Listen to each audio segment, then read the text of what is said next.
जी, इस वक्त मैं ज़िला घोटकी के इलाके मीरपुर माथुलो में नम्रता के घर में मौजूद हूँ, जो कुछ दिनों पहले हॉस्टल में मुर्दा हालत में पाई गई थी और उसके बाद से एक ख़बर गर्दिश करने लगी कि इंतज़ामिया ने ये कहा कि उन्होंने ख़ुदकुशी की है, जबकि उनके घर वालों का ये मौक़िफ़ सामने आया कि नम्रता को कत्ल किया गया है। जेबाल साहब, आपका बहुत शुक्रिया, आपने वॉइस ऑफ अमेरिका को वक्त दिया।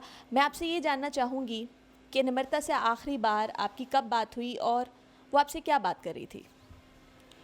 2-3 दिन पहले उनकी एक वाइवा थी, वाइवा करके उसने मुझे कॉल की। तो पहले हम बोलते हैं सचो सतराम सुनो कौन राम।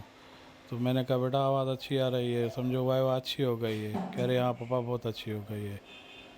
मैंने कहा चलो ठीक है बेटा, अभी वो नाश्ता वाश्ता कर लो।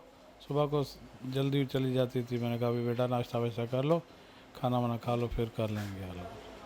कोई ऐसा ज़िक्र उन्होंने कभी किया इन 4 सालों में कि यूनिवर्सिटी की इंतज़ामिया की जानिब से या किसी भी शख्स की जानिब से उन्हें किसी किस्म का दबाव या कोई धमकी या कोई ऐसी परेशानी का सामना है जिसको लेकर वो परेशान हैं? नहीं, कभी भी नहीं, कभी भी नहीं। 4-5 सालों में कभी भी नहीं कोई ऐसी बोली। हमारी बच्ची हिम्मत वाली थी, कभी वो ऐसे कभी भी उसने कोई ऐसी बात नहीं की। बहुत अच्छी थी, बहुत हँसमुख थी, बहुत अच्छी थी। कभी उसने कोई भी हमारे साथ कोई हमें ऐसी बात नहीं की थी। लेकिन इस वाक़े के बाद से आपके पास जो अफ़सोस करने वाले हैं या ताज़ियत करने वाले हैं, वो कितनी बड़ी तादाद में आए?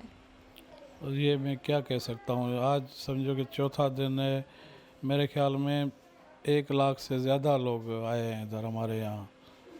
रोज़ाना समझे कि 40-50 हज़ार लोग रोज़ाना आ रहे हैं।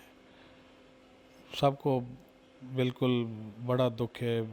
कोई कहता है हम फलां शहर से आए, हम फलां शहर से आए हैं, फलां शहर से आए हैं। हमारा तो छोटा शहर है मीरपुर माथेलो। हमारे मिनाटी भी इधर बहुत कम है, 400-500 घर हैं। बाकी इधर हमारे ज़्यादातर मुसलमान भाइयों के घर हैं। हमारे से ज़्यादा वो आए हैं, उनके बच्चे आए हैं, वो हमारे घरों में वो अभी तक रो रहे हैं। वो हमारे साथ बराबर में हमारे साथ दुख में शरीक हुए हैं। कोई मुतालबा आपको लगता है कि इंसाफ़ के तकाज़े पूरे किए जाएँगे? बस मैं ये कह रहा हूँ, एक हमारी तो निम्रता चली गई, लेकिन खुदारा बाकी बच्चियों के साथ ऐसे ना ही करें कि ताकि जो औलाद के दुख में माँ बाप ऑलरेडी वो खुद भी मर जाएं।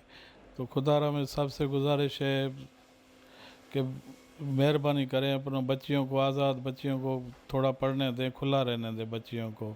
हम यहाँ पर मौजूद हैं इनके घराने के साथ और हमने इनसे बात की और आपने देखा कि वो इस बात के लिए भी फ़िक्रमंद हैं कि जो बच्चियाँ तालीम के लिए बाहर निकली हैं, उनका मुस्तकबिल महफूज रह सके, उनकी ज़िंदगियाँ महफूज रह सकें।